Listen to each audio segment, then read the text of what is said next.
Manifesto అనేది ఏ పార్టీకైనా కూడా చాలా ముఖ్యమైనటువంటి అంశం. సో, వైఎస్ జగన్మోహన్ రెడ్డి చాలా రోజుల నుంచి కసరత్తు చేసి ఈ రోజు తన మేనిఫెస్టోని వైసీపీ పార్టీ యొక్క మేనిఫెస్టోని అఫీషియల్‌గా అనౌన్స్ చేశారు.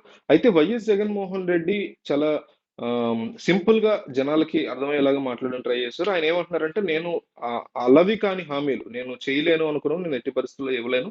వాటి గురించి నేను మాట్లాడలేను. బట్ నా వల్ల అవుతాయి. నా యొక్క నా అవకాశంలో ఉన్నాయి ఇవి అనుకున్నవి మాత్రం డెఫినెట్‌లీ నేను చేస్తాననేసి ఆయన చెప్పారు. అమ్మఒడి 15,000 నుంచి 17,000 రూపాయల వరకు పెంచుతున్నట్టుగా చెప్పారు.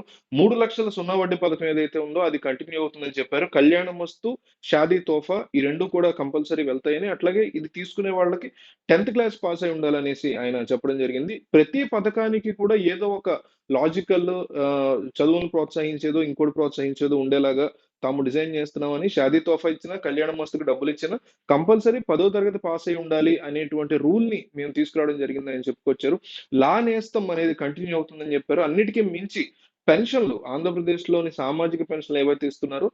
3,000 ఇస్తున్నటువంటి ఆ పెన్షన్‌లు రూ. 3,500 చేస్తున్నామని, అందున ముఖ్యమైన విషయం ఆయన ఏం చెప్పారంటే, జనవరి 2028కి 250 పెంచుతామని, అట్లాగే జనవరి 2029కి ఇంకొక 250 పెంచుతాం. ఏడాదికి ఇప్పట్లో పెంచే పరిస్థితి లేనట్టుగా అనిపిస్తుంది. సో, 2028 జనవరికి గాను రూ. 250, 2029 జనవరికి గాను రూ. 250 చొప్పున 3,500 రానున్నటువంటి ఎన్నికల టైంకి వచ్చే పరిస్థితి కనిపిస్తుంది. అట్లాగే చేనేత కార్మికులకి ఇన్నాళ్ళ నుంచి ఇస్తున్నటువంటి అనేక బెనిఫిట్స్‌ని, అంటే ఒక్క ఏడాదికి గాను, అంటే ఇన్నాళ్లలో వాళ్ళకి రూ. 1,00,000 వరకు ఇచ్చాము. అది కంటిన్యూ చేస్తాము. ఆంధ్రప్రదేశ్ రాష్ట్రానికి సంబంధించినటువంటి అనేక ఆర్థిక వనరులు అనేవి ఇబ్బందికరంగా ఉన్నాయి. కాబట్టి సాధ్యం అవుతుంది అనుకున్న హామీల్ని మాత్రమే మేము ఇవ్వగలుగుతాము అనేసి జగన్మోహన్ రెడ్డి చెప్పే ప్రయత్నం చేశారు. ఇక విద్య గాని, నాడు నేడు కొనసాగుతుందని, ఈ ఇళ్ల పట్టాల పంపిణీ ఏదైతే జరిగిందో, అంటే ఆయన చెప్తున్న లెక్కల ప్రకారం 31,00,000 ఇళ్ల పట్టాలు ఇచ్చే పరిస్థితిలో ఇచ్చారని, అట్లాగే 9,00,000 ఇళ్ల వరకు కంప్లీట్ అయ్యాయని, మిగిలినటువంటి ఇల్లు అంటే ఒక 21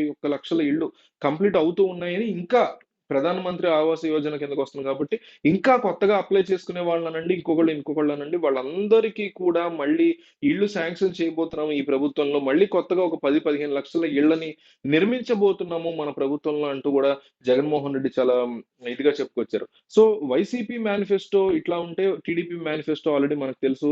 సో, ఈ 2 మేనిఫెస్టోలు మీరు కంపేర్ చేసుకుంటే ప్రజలు ఎవరికి ఓటేయబోతున్నారు? ప్రజలు ఎవరి గురించి ఇంట్రెస్ట్ చూపిస్తున్నారు? ఎవరిని నమ్మబోతున్నారు అనేది మీరు చెప్పండి. ఓట్ ఫర్ జగన్ లేదా ఓట్ ఫర్ చంద్రబాబు. అసలు ఏపీ ప్రజల మెదడుల్లో ఏముంది? మనసుల్లో ఏముంది?